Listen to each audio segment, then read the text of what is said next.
પોલીસમાં જોડાવા માટે યુવાનોમાં ભારે ઉત્સાહ જોવા મળી રહ્યો છે। નવી પોલીસની ભરતીમાં 14 લાખથી વધુ ફોર્મ ભરાયા। નવી પોલીસ ભરતી માટે અત્યાર સુધી 14,28,546 ફોર્મ ભરાયા છે।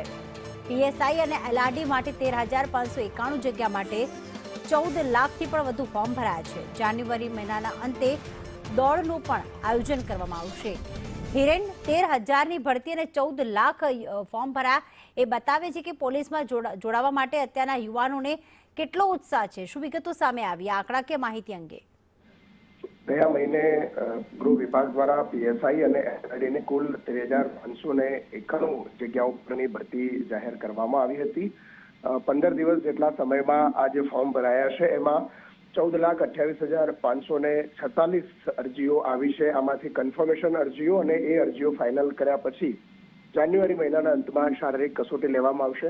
સ્વાભાવિક રીતે આ ખાખીનો જે પ્રેમ છે અથવા તો પોલીસમાં જોડાવા માટે અને સરકારી નોકરી પણ મળતી હોય છે એટલા માટે આ એક ક્રેઝ જોવા મળી રહ્યો છે।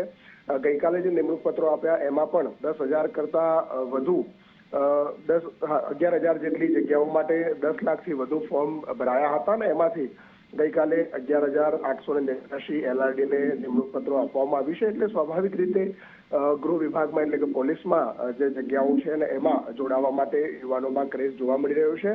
ગઈકાલે અપાયેલી નિમણૂકમાં પણ સૌથી વધુ બનાસકાંઠા જિલ્લાના ઉમેદવારો છે એલઆરડીમાં સિલેક્ટ થયા છે।